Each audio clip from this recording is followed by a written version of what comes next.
일본 도쿄에서 벌어진 믿기 어려운 실화가 화제입니다. 친구들 앞에서 말 한마디도 제대로 못하던 한 소녀가 있었습니다. 매일 교실에서 고개를 푹 숙인 채 침묵으로 하루를 보내던 그녀에게 어느 날 운명을 바꿀 순간이 찾아왔어요.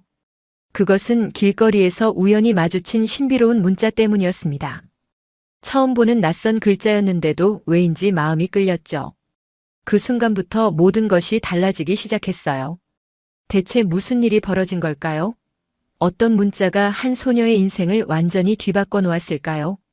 그리고 그 문자의 정체는 과연 무엇일까요? 여러분이 절대 상상하지 못할 놀라운 반전과 감동이 기다리고 있습니다. 끝까지 보시면 정말 깜짝 놀라실 거예요. 이 놀라운 이야기가 궁금하시다면 구독과 좋아요, 알림 설정으로 응원해주세요. 안녕하세요. 저는 미나입니다. 오늘 여러분께 제 이야기를 들려드리려 해요. 사실 이런 자리에서 말씀드리는 것도 여전히 조금 떨리지만 용기를 내어 시작해보겠습니다. 도쿄의 한 작은 고등학교에 다니던 16살 시절의 저를 떠올려보면 지금도 가슴이 답답해집니다. 교실 앞에 서서 발표를 할 때면 항상 같은 일이 반복되었거든요. 아노, 와타시와 첫 마디부터 혀가 꼬이기 시작했어요. 친구들의 시선이 저에게 집중될 때마다 얼굴이 붉어지는 걸 느꼈습니다. 특히 국어 시간이 가장 괴로웠어요.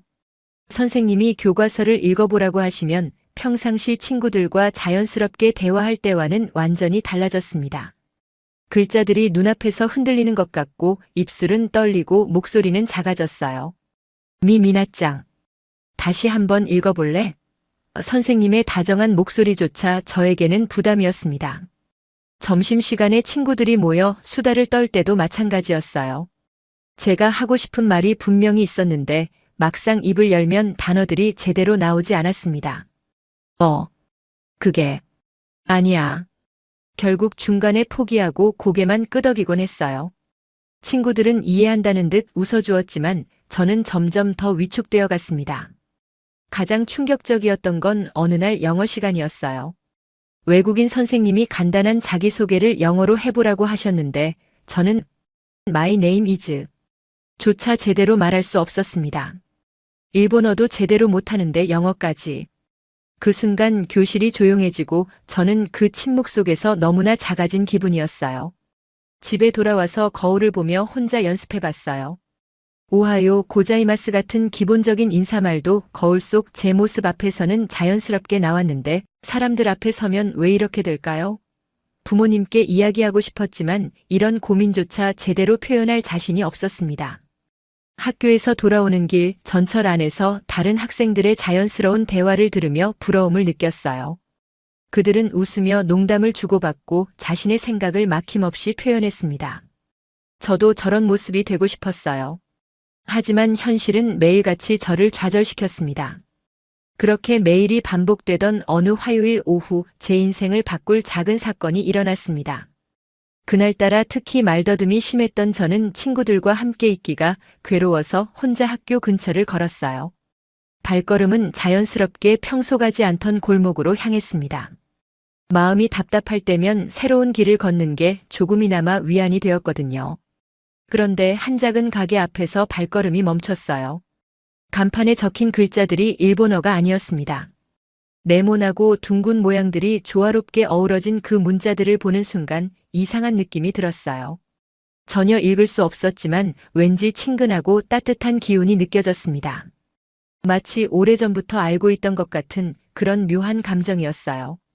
가게 주인으로 보이는 아주머니가 나와서 저를 보며 미소를 지으셨습니다. 그분의 따뜻한 눈빛 속에서 저는 처음으로 말더듬에 대한 부끄러움을 잊을 수 있었어요. 비록 대화를 나누지는 못했지만 그 순간만큼은 언어의 벽이 전혀 중요하지 않게 느껴졌습니다. 집으로 돌아가는 길에도 그 신기한 문자들이 계속 머릿속에 맴돌았어요. 대체 어느 나라 글자일까? 어떤 의미일까? 처음으로 언어에 대한 호기심이 두려움보다 커진 순간이었습니다. 그날 밤 침대에 누워서도 그 신비한 문자들을 잊을 수 없었어요. 한글이라는 걸 나중에 알게 되었지만 그때는 단지 마음을 끄는 아름다운 글자일 뿐이었습니다. 하지만 현실은 여전히 냉혹했어요. 다음 날 수학 시간 선생님이 칠판에 문제를 풀어놓고 설명을 요청하셨습니다. 미나, 이 공식을 친구들에게 설명해 볼래? 저는 답을 알고 있었어요. 머릿속으로는 완벽하게 정리되어 있었습니다. 하지만 입을 열자마자 모든 게 엉망이 되었어요. 이것은 X에 아니 Y가. 단어들이 목구멍에서 뒤엉켰습니다. 친구들의 시선이 하나둘 저에게 집중되면서 더욱 당황했어요. 심장이 빨리 뛰고 손바닥에는 땀이 났습니다. 죄송합니다. 잘 모르겠어요. 결국 포기하고 자리에 앉았을 때 교실 안은 어색한 침묵으로 가득했어요. 쉬는 시간에 친구 유키가 다가와서 말했습니다. 미나, 괜찮아.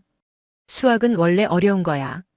하지만 저는 수학이 어려워서가 아니라 말을 제대로 할 수 없어서 포기한 거라는 걸 설명할 수 없었어요. 그 답답함이 가슴 깊숙이 스며들었습니다. 점심시간이 되자 친구들은 도시락을 먹으며 즐겁게 수다를 떨었어요. 어제 본 드라마 이야기, 주말 계획, 좋아하는 아이돌 이야기까지. 저도 그 모든 대화에 참여하고 싶었어요. 특히 새로 나온 K-팝 그룹에 대한 이야기가 나올 때는 정말 하고 싶은 말이 많았습니다. 미나도 K-팝 좋아하지? 유키가 물었어요. 저는 고개를 끄덕였지만 그것만으로는 제 마음을 다 표현할 수 없었습니다. 어떤 그룹을 좋아하는지, 어떤 노래가 마음에 드는지, 왜 그들의 음악에 끌리는지. 하고 싶은 말이 산더미 같았지만 입술은 꿈쩍도 하지 않았어요. 친구들의 대화는 점점 더 활발해졌고 저는 점점 더 투명인간이 되어가는 기분이었습니다. 웃을 때는 함께 웃고 놀랄 때는 함께 놀라는 척했지만 실제로는 유리병 너머에서 그들을 바라보는 것 같았어요. 오후 체육 시간에는 배구를 했습니다. 팀을 나누는데 저는 항상 마지막에 남는 편이었어요. 실력이 부족해서가 아니라 의사소통이 원활하지 않아서였죠. 여기로. 조심해. 잘했어. 그 같은 간단한 응원의 말조차 자연스럽게 나오지 않았습니다. 공이 제게 날아왔을 때 완벽하게 받아서 세터에게 패스했어요. 하지만 좋은 패스. 라고 외치는 대신 그저 조용히 미소만 지었습니다. 팀 동료들은 제 플레이에 만족했지만 저는 또다시 소외감을 느꼈어요. 방과 후 도서관에서 혼자 시간을 보냈습니다. 다른 친구들은 카페에 가거나 쇼핑을 하며 하루를 마무리했지만 저에게는 말이 많이 필요 없는 독서가 가장 편안한 시간이었어요. 책 속 주인공들은 저처럼 말을 더듬지 않았고 자신의 감정을 완벽하게 표현했습니다. 소설 속에서만큼은 저도 당당하고 유창한 사람이 될 수 있었어요. 주인공과 함께 모험을 떠나고 사랑에 빠지고 꿈을 향해 달려갔습니다. 하지만 책을 덮는 순간 다시 현실로 돌아와야 했어요. 집으로 돌아가는 전철 안에서 어제 본 그 신기한 문자가 다시 떠올랐습니다. 혹시 그 글자들을 배우면 뭔가 달라질 수 있을까요? 일본어도 제대로 못하는 제가 다른 언어를 배운다는 게 말이 될까요? 하지만 그 순간에 따뜻했던 기억만은 선명했어요. 그 주말 저는 다시 그 골목길로 향했습니다. 평소라면 집에서 혼자 시간을 보냈을 텐데 그 신비한 문자에 대한 궁금증이 저를 밖으로 이끌었어요. 토요일 오후 2시쯤 따뜻한 햇살이 내리쬐는 거리를 걸으며 마음 한편으로는 설렘을 느꼈습니다. 가게 앞에 도착했을 때 그 아름다운 간판이 여전히 그 자리에 있었어요. 히읗, 아, 니은, 기역, 우, 기역. 나중에 알게 된 건데 한국이라는 단어였습니다. 그때는 단지 조화롭고 균형 잡힌 모양들이 저에게 평온함을 주는 것 같았어요. 가게 안을 들여다보니 한국 전통차와 한과를 파는 작은 찻집이었습니다.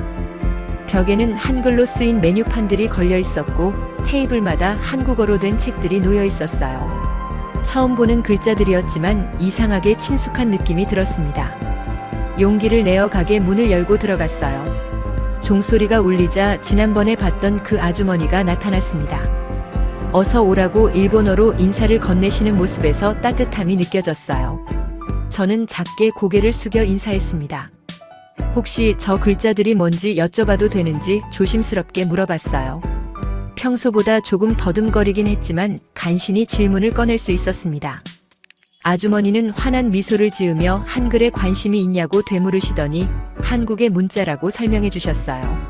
한글. 그 단어를 처음 들었을 때 마음 깊은 곳에서 뭔가가 울렸어요.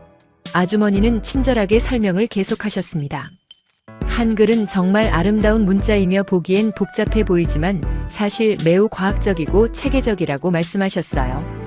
저는 조심스럽게 배우기 어려운지 물어봤습니다.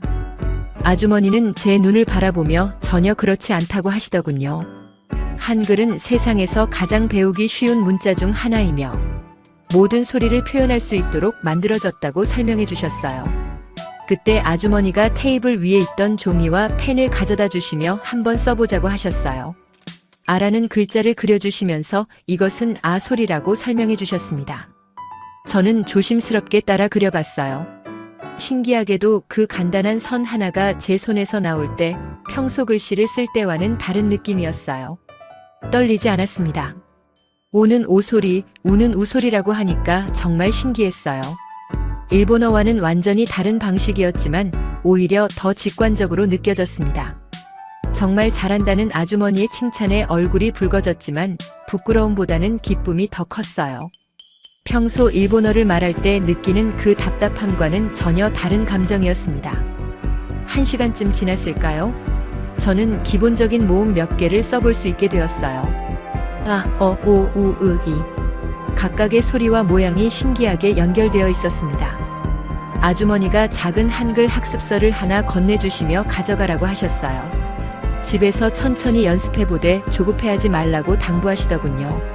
그 책을 받아들 때 손이 떨렸어요. 하지만 이번에는 두려움이 아닌 설렘 때문이었습니다. 집으로 돌아가는 길에 그 작은 책을 꼭 안고 걸었어요. 지나가는 사람들의 대화 소리도 자동차 소리도 평소와는 다르게 들렸습니다. 마치 새로운 세상의 문이 살짝 열린 것 같았어요.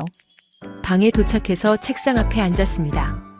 그 작은 한글 학습서를 펼치니 첫 페이지에 한글은 누구나 쉽게 배울 수 있다고 쓰여 있었어요. 그 문장을 읽으며 처음으로 나도 할 수 있을 것 같다는 생각이 들었어요. 말더듬 때문에 항상 언어 앞에서 위축되었던 제가 이상하게도 이 낯선 문자 앞에서는 용기가 생겼습니다. 일본어라는 익숙한 언어에서 느꼈던 두려움이 한글이라는 새로운 언어에서는 전혀 느껴지지 않았어요. 첫 번째 한 글자 아를 쓸 때의 그 떨리지 않던 손의 기억이 아직도 선명했습니다. 그날 밤부터 저는 완전히 새로운 일상을 시작했습니다. 매일 밤 8시가 되면 책상 앞에 앉아 한글 학습서를 펼쳤어요.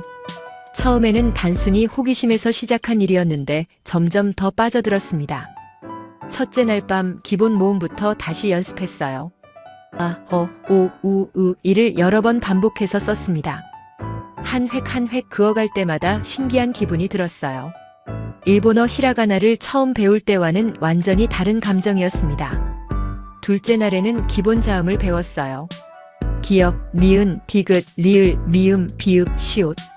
각각의 모양이 입모양이나 혀의 위치와 연관이 있다는 설명을 읽으며 감탄했습니다. 정말 과학적으로 만들어진 문자라는 생각이 들었어요. 가장 놀라운 건 자음과 모음을 조합해서 글자를 만드는 방법이었어요. 기역과 아를 합치면 가, 니은과 아를 합치면 나. 마치 레고 블록을 조립하는 것 같았습니다. 일본어처럼 외워야 하는 게 아니라 규칙만 알면 무한히 만들어낼 수 있었어요. 셋째 날 밤 드디어 간단한 단어를 만들어 봤습니다. 가, 나, 다. 하나씩 써보며 소리내어 읽어봤어요. 이상하게도 일본어를 읽을 때처럼 더듬지 않았습니다. 혼자 있어서 그런 걸까요? 아니면 정말 한글이 저에게 특별한 걸까요? 넷째 날에는 더 복잡한 글자에 도전했어요. 오와 아를 합친 와, 우와 어를 합친 어. 복잡해 보였지만 규칙을 알고 나니 어렵지 않았습니다. 나, 무, 다가. 단어 하나하나가 제 입에서 자연스럽게 나왔어요. 첫 번째 주가 지나자 놀라운 변화가 생겼습니다. 학교에서도 한글이 자꾸 떠올랐어요. 수업 중에 멍하니 있을 때면 손가락으로 책상 위에 한글을 써보곤 했습니다. 친구들은 제가 뭘 하는지 모르겠다는 표정이었지만 저에게는 작은 즐거움이었어요. 특히 점심시간에 혼자 있을 때가 가장 행복했습니다. 도시락을 먹으면서 마음속으로 한글 단어들을 만들어 봤어요. 밥, 김, 계란. 음식 이름들을 한글로 어떻게 쓸지 상상해 봤습니다. 두 번째 주부터는 온라인 영상도 찾아보기 시작했어요. 한글 발음을 정확히 배우고 싶었거든요. 컴퓨터 앞에 앉아 영상을 틀고 따라 읽었습니다. 나다라마. 처음에는 서툴렀지만 점점 자연스러워졌어요. 영상 속 선생님이 간단한 인사말을 가르쳐 주실 때 정말 신났습니다. 안녕하세요라는 표현을 배웠는데 이응, 니은을 조합한 안, 니은, 이응을 조합한 영. 하나하나 분석해가며 익혔어요. 가장 기억에 남는 순간은 고맙습니다를 처음 써봤을 때였어요.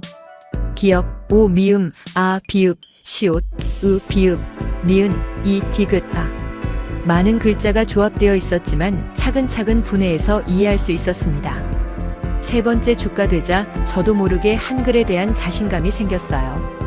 기본적인 글자들은 거의 읽을 수 있게 되었고 간단한 단어도 쓸 수 있었습니다. 물론 아직 의미는 잘 몰랐지만 소리내어 읽는 것 자체가 즐거웠어요.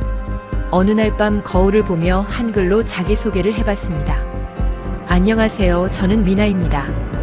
물론 미나라는 이름을 한글로 어떻게 쓰는지는 몰랐지만 나머지 부분은 또박또박 말할 수 있었어요. 놀라운 건 거울 속 제 모습이 평소와 달랐다는 점이에요. 일본어를 말할 때처럼 긴장하거나 위축되지 않았습니다. 오히려 당당하고 자신감이 넘쳐 보였어요. 한 달이 지날 무렵 저는 한글 기초를 거의 마스터했습니다. 자음 19개, 모음 21개, 그리고 그것들의 조합. 처음엔 복잡해 보였던 한글이 이제는 친근한 친구 같았어요. 가장 큰 변화는 언어에 대한 두려움이 줄어든 것이었습니다. 한글을 배우면서 언어란 단순히 소통의 도구가 아니라 새로운 세계로 가는 열쇠라는 걸 깨달았어요. 그리고 제가 생각했던 것보다 훨씬 언어에 재능이 있다는 것도 알게 되었습니다. 한 달간의 한글 학습 후 저에게 첫 번째 시험의 순간이 찾아왔습니다. 그날은 평소처럼 그 한국 찻집 근처를 지나가고 있었는데 문득 용기가 생겨서 다시 들어가 보기로 했어요. 이번에는 단순한 호기심이 아닌 제가 배운 것을 확인하고 싶은 마음이었습니다. 가게 문을 열고 들어서자 그 따뜻한 아주머니가 저를 알아보시며 반갑게 맞아주셨어요. 지난번에 한글 학습서를 받아간 그 학생이라고 기억하고 계시더군요. 어떻게 공부하고 있는지 물어보셨을 때 저는 평소와는 다른 목소리로 대답할 수 있었습니다. 열심히 공부하고 있다고, 그리고 기본적인 글자는 읽을 수 있게 되었다고 말씀드렸어요. 아주머니는 정말 놀라워하시며 그럼 한번 테스트해보자고 하셨습니다. 벽에 걸린 메뉴판을 가리키시며 읽어보라고 하시더군요. 커피라는 글자가 첫 번째로 눈에 들어왔어요. 키읔, 피읍, 이. 하나씩 분해해서 소리를 만들어 봤습니다. 커, 피. 천천히 하지만 정확하게 읽어낼 수 있었어요. 그 순간 아주머니의 표정이 환해지시는 걸 봤습니다. 차례로 다른 단어들도 시도해봤어요. 녹차는 니은, 오 기역, 치읓, 아로 분해해서 읽었고 케이크는 키읔에, 이응, 이 키읔으로 읽어냈습니다. 물론 의미를 완전히 이해하지는 못했지만 소리로 읽어내는 것만으로도 충분히 뿌듯했어요. 아주머니가 박수를 치시며 정말 잘한다고 칭찬해 주셨을 때 제 마음속에서 뭔가가 터지는 느낌이었습니다. 언제부터인지 잊고 있었던 성취감이었어요. 일본어로는 절대 느껴볼 수 없었던 그런 기쁨이었습니다. 그날 오후 집으로 돌아가는 길, 저는 완전히 다른 사람이 된 기분이었어요. 길거리에서 마주치는 간판들도 새롭게 보였습니다. 비록 한글로 된 건 별로 없었지만 문자라는 것 자체에 대한 두려움이 사라진 것 같았어요. 학교에서도 변화가 시작되었습니다. 다음 날 국어 시간에 선생님이 발표를 시키셨는데 평소라면 절대 손을 들지 않았을 상황이었어요. 그런데 그날은 왠지 모를 용기가 생겼습니다. 손을 번쩍 들고 일어났어요. 물론 여전히 약간은 더듬거렸습니다. 하지만 예전처럼 완전히 막히지는 않았어요. 한글을 읽어낼 수 있다는 작은 성공 경험이 제게 자신감을 준 것 같았습니다. 친구들도 제가 적극적으로 발표하는 모습을 보고 놀라워했어요.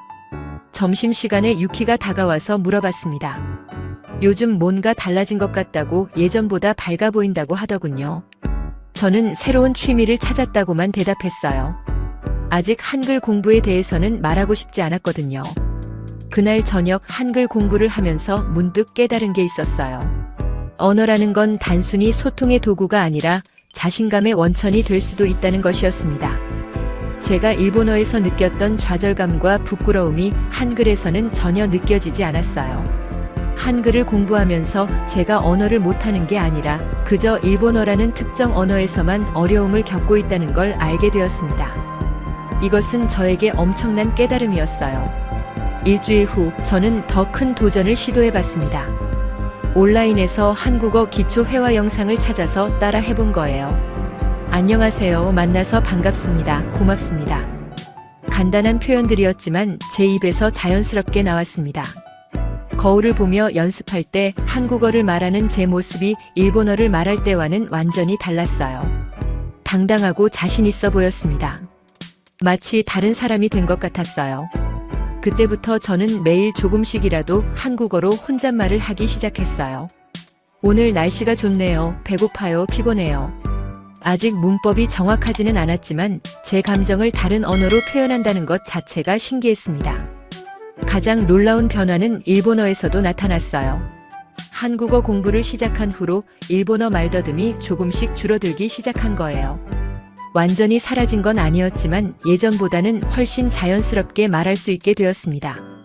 언어에 대한 자신감이 생기니까 전반적으로 자존감도 높아졌어요. 수업 시간에도 더 적극적으로 참여했고 친구들과의 대화에서도 예전처럼 움츠러들지 않았습니다. 한글 공부를 시작한 지 2달째 저에게 예상치 못한 일이 일어났습니다. 어느 날 방과 후 도서관에서 공부하고 있는데 같은 반 친구인 히로키가 제 옆에 앉더니 이상한 질문을 했어요. 혹시 글자 읽기가 어렵냐고 물어보더군요. 처음에는 무슨 말인지 이해하지 못했습니다. 히로키는 평소 공부도 잘하고 발표도 잘하는 친구였거든요.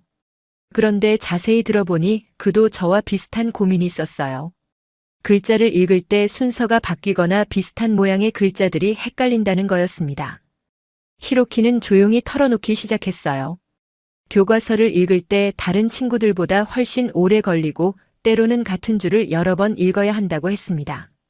그래서 발표할 때 미리 몇 번이나 연습을 한다고 하더군요.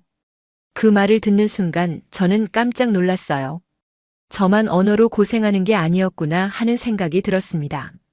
히로키의 경우는 난독증이라는 걸 나중에 알게 되었는데 당시에는 그저 저와 비슷하게 글자 때문에 힘들어하는 친구가 있다는 사실이 위로가 되었어요. 며칠 후 점심시간에 또 다른 친구인 아키코가 저희 대화에 합류했습니다. 아키코는 평소 조용한 편이었는데 알고 보니 사람들 앞에서 말하는 것을 극도로 무서워했어요. 발표 시간만 되면 심장이 빨리 뛰고 목소리가 떨린다고 하더군요. 3명이 함께 이야기하면서 깨달은 건 우리 모두 각자의 방식으로 언어와 소통에 어려움을 겪고 있다는 점이었습니다. 저는 말더듬, 히로키는 난독증, 아키코는 극심한 발표 공포증. 겉으로 보기에는 멀쩡해 보이지만 속으로는 모두 고민이 있었던 거예요. 그때 저는 제가 한글을 배우면서 경험한 변화에 대해 조심스럽게 이야기해 봤습니다. 새로운 언어를 배우면서 자신감이 생겼고 그것이 일본어 말하기에도 도움이 되었다고 말했어요. 물론 한글이라는 구체적인 언어명은 아직 말하지 않았지만요. 히로키가 관심을 보이며 물어봤습니다. 어떤 언어를 배우고 있냐고 그리고 정말 도움이 되느냐고 하더군요. 저는 아직 비밀이라고 웃으며 넘겼지만 언젠가는 이야기해 줄 수 있을 것 같다고 했어요. 그날부터 저희 3명은 자주 함께 시간을 보내게 되었습니다. 도서관에서 공부할 때도 점심을 먹을 때도 함께 했어요. 각자의 고민을 이해하는 친구들이 있다는 것만으로도 큰 위안이 되었습니다. 어느 날 히로키가 수학 시간에 칠판의 수식을 잘못 읽어서 당황하는 일이 있었어요. 평소 같았으면 혼자서 부끄러워했을 텐데 저는 쉬는 시간에 다가가서 괜찮다고 위로해줬습니다.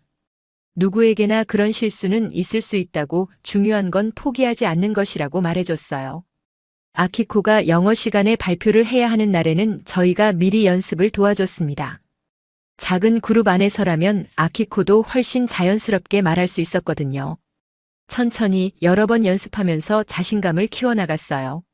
저 역시 친구들 앞에서 제 한글 공부에 대해 조금씩 이야기하기 시작했습니다. 처음에는 그냥 외국 문자를 배우고 있다고만 했는데 점점 더 구체적인 이야기를 할 수 있게 되었어요. 한글의 과학적인 원리에 대해 설명할 때 히로키가 특히 관심을 보였습니다. 자음과 모음이 결합하는 방식이 일본어와는 완전히 다르다는 점이 신기하다고 하더군요.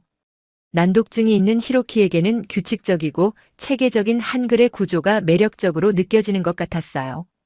아키코는 제가 한국어로 간단한 인사를 해보이자 박수를 쳐줬습니다. 안녕하세요, 반갑습니다 같은 표현을 들려주니 정말 예쁜 언어라고 하더군요. 그리고 저에게도 가르쳐달라고 부탁했어요. 그렇게 저희는 점점 더 가까워졌습니다. 각자의 약점을 숨기지 않고 서로 도우며 지낼 수 있게 되었어요. 저에게는 이런 친구들이 있다는 사실 자체가 큰 힘이 되었습니다. 무엇보다 놀라운 건 제가 다른 사람을 도울 수 있게 되었다는 점이었어요. 예전에는 항상 도움을 받기만 했는데 이제는 제가 먼저 친구들에게 손을 내밀 수 있게 되었습니다. 한글 공부를 통해 얻은 자신감이 저를 이렇게 변화시킨 거였어요.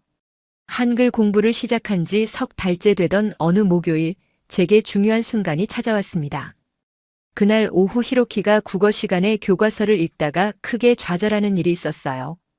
평소보다 더 심하게 글자들이 뒤섞여 보였나 봅니다. 쉬는 시간에 히로키는 혼자 책상에 엎드려 있었어요. 다른 친구들은 시끄럽게 떠들고 있었지만 히로키만은 깊은 좌절감에 빠져 있는 것 같았습니다. 저는 조용히 그의 옆자리에 앉았어요.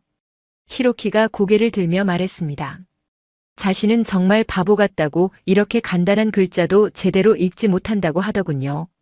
그 말을 듣는 순간 예전의 제 모습이 떠올랐습니다. 말을 더듬을 때마다 자책했던 그때의 마음이 고스란히 느껴졌어요. 저는 히로키에게 조용히 말했습니다. 천천히 해도 괜찮다고 누구나 자신만의 속도가 있다고 했어요. 그리고 제가 한글을 배우면서 깨달은 것을 이야기해 줬습니다. 언어나 글자가 어렵다고 해서 그 사람이 부족한 건 아니라는 점을요. 히로키가 관심을 보이며 더 자세히 설명해 달라고 했어요. 저는 한글의 체계적인 구조에 대해 이야기하기 시작했습니다. 자음과 모음이 결합하는 규칙, 소리와 모양의 연관성, 그리고 무엇보다 실수해도 다시 도전할 수 있다는 점을 강조했어요. 제가 한글 공부 초기에 겪었던 시행착오들도 솔직하게 들려줬습니다. 처음에는 비읍과 피읍을 구분하지 못했던 일, 오와 우를 헷갈렸던 경험들. 하지만 그런 실수들이 부끄러운 게 아니라 배움의 과정이었다고 말해줬어요. 점심시간이 되자 아키코도 저희 대화에 합류했습니다. 아키코 역시 최근에 영어 발표에서 실수한 일로 속상해하고 있었거든요. 목소리가 너무 떨려서 제대로 된 발음을 하지 못했다고 자책하고 있었어요.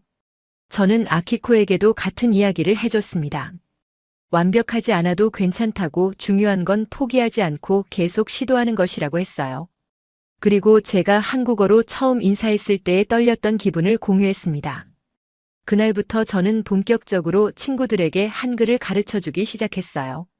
히로키에게는 한글의 규칙적인 구조가 도움이 될 것 같았고, 아키코에게는 새로운 언어에 도전하는 것이 자신감 회복에 도움이 될 것 같았거든요. 방과 후 도서관에서 작은 한글 교실이 시작되었습니다. 저희 3명이 모여서 기본 자음과 모음부터 차근차근 배워나갔어요.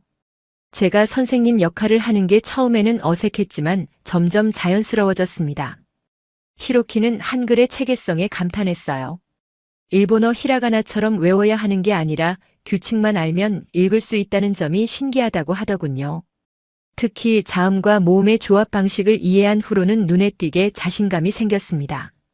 아키코는 한글의 소리를 좋아했어요. 안녕하세요, 고맙습니다 같은 인사말을 연습할 때마다 웃음이 나온다고 했습니다. 한국어는 일본어보다 더 감정이 풍부하게 느껴진다고 하더군요. 한 달 정도 지나자 놀라운 변화가 나타나기 시작했어요. 히로키는 일본어 교과서를 읽을 때 예전보다 침착해졌습니다. 한글 공부를 통해 글자에 대한 두려움이 줄어든 것 같았어요.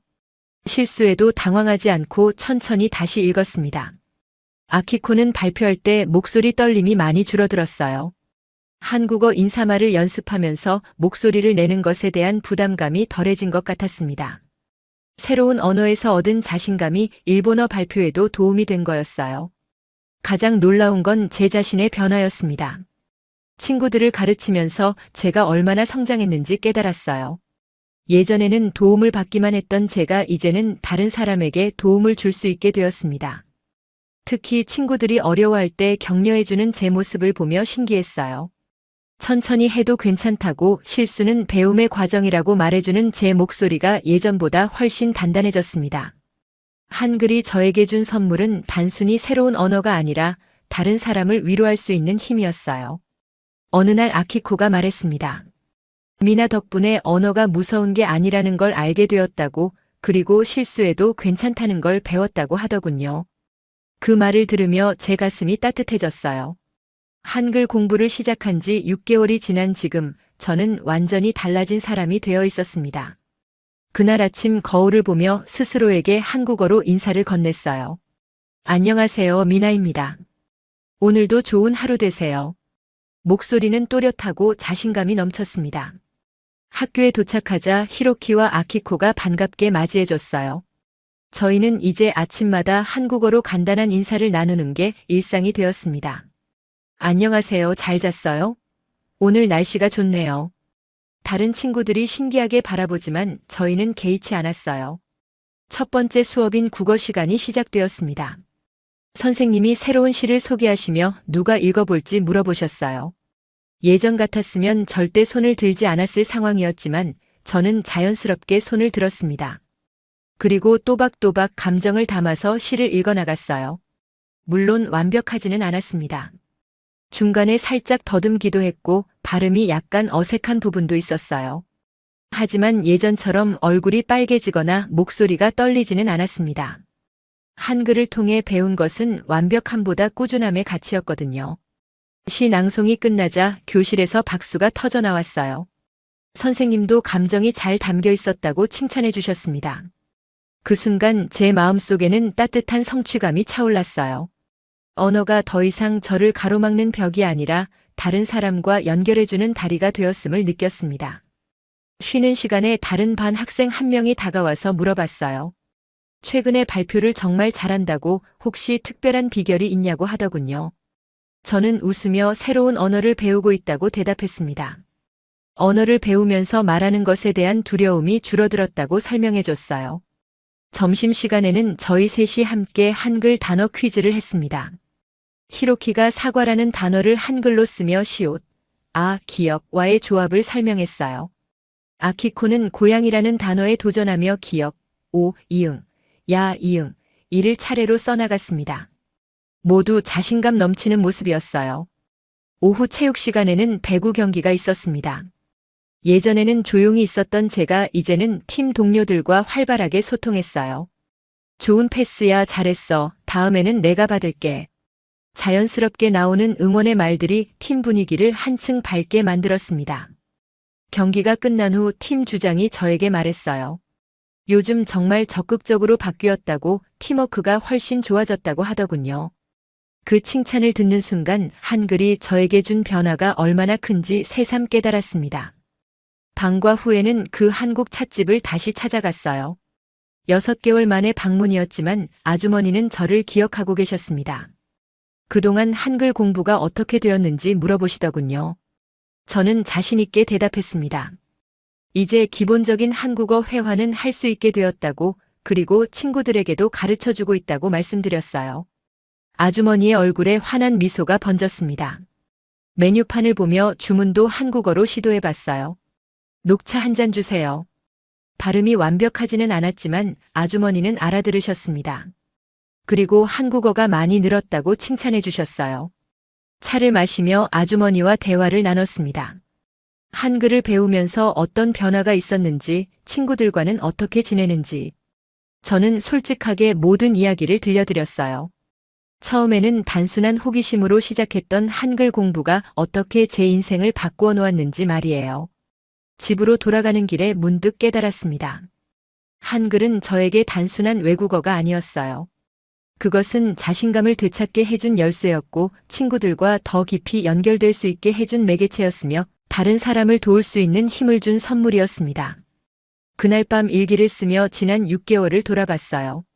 말더듬 때문에 위축되어 있던 소녀가 어떻게 자신감 넘치는 사람으로 변할 수 있었는지. 그 모든 변화의 시작은 한 가게 앞에서 본 아름다운 글자들이었습니다. 이제 저는 확신할 수 있어요. 언어는 우리를 가두는 감옥이 아니라 세상과 연결해주는 다리입니다. 그리고 그 다리를 건너는 용기만 있다면 누구나 새로운 자신을 발견할 수 있다는 것을요. 한글의 위대함이 다시 한번 전 세계에 증명된 순간이었습니다. 미나의 이야기는 단순한 개인의 성장담이 아니라 우리 한글이 가진 놀라운 힘을 보여주는 살아있는 증거였어요.